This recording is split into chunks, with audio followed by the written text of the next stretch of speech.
আসসালামু আলাইকুম, Seagate technology থেকে মাকসুদ বলছিলাম।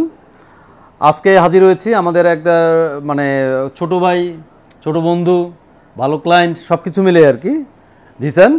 তো জিসান আজকে একটু গ্রাফিক্স কার্ড নিয়েছে। গ্রাফিক্স কার্ডটি দেখতেই পাচ্ছেন, এটা হচ্ছে আসুসের রগ স্ট্রিক্স সিরিজের একটি গেমিং গ্রাফিক্স কার্ড। এটা হচ্ছে জিফোর্সের RTX এর 370 Ti।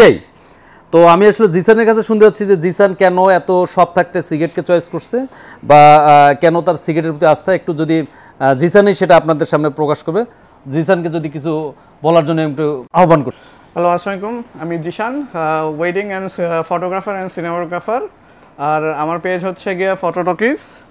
তো এর আগে তাদের সাথে আমার সম্পর্ক 2012 সাল থেকে। আমি অলওয়েজ আমার ফার্স্ট ক্যামেরা আমি 2015-তে যখন কিনি, সেটাও সিগেট টেকনোলজি ছিল। তো আমার সার্ভিস আমি অনেক ভালো পাইতে তাদের প্রতি আমি সবসময় মানে কি বলবো, এটা মুখে প্রকাশ করা যাচ্ছে না যে তাদের সাথে আমার কি পরিমাণে একটা গুড সম্পর্ক তৈরি হয়েছে। তো এর আগে আমি পিসি নিয়েছিলাম 12700K প্রসেসর দিয়ে বিল্ড করা হয়েছিল পিসিটা।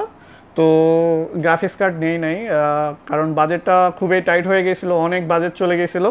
তো অবশেষে মানে কিডনি বিক্রি করে ধরতে গেলে একরকম হচ্ছে গিয়ে গ্রাফিক্স কার্ডটা কেনা। তো এখন বলতে পারেন গ্রাফিক্স কার্ডটা কেন চুজ করা। তো আমাদের ভিডিও এডিটিংয়ের জন্য হচ্ছে দুইটা জিনিস খুবই কাজ করে। যেহেতু আমি প্রিমিয়ার প্রো ইউজার, এই কারণে ভিডিও এনকোডারটা খুবই গুরুত্বপূর্ণ। যার কারণে এটাতে এনভিডিআই এনকোডার হচ্ছে প্রিমিয়ার প্রোতে খুবই সাপোর্ট দেয়, রেন্ডারিং টাইম এবং প্লেব্যাকে খুবই এফোর্ট দিবে, যার কারণে এই 3070 Tiটা চুজ করা। ধন্যবাদ জিসানকে আমাদের সাথে থাকার জন্য। আপনারাও যদি কোনো গেমিং রিলেটেড কোনো কিছু অ্যাক্সেসরিজ বা কোনো কিছু বড় কোনো কম্পোনেন্ট দরকার হয়, আমাদের সঙ্গে যোগাযোগ করতে পারেন। আমাদের একটি ইউটিউব চ্যানেল রয়েছে, সেটাতে সাবস্ক্রাইব করতে পারেন। ফেসবুক পেজ রয়েছে, আমাদের সঙ্গেই থাকবেন। ধন্যবাদ সবাইকে। Thank you.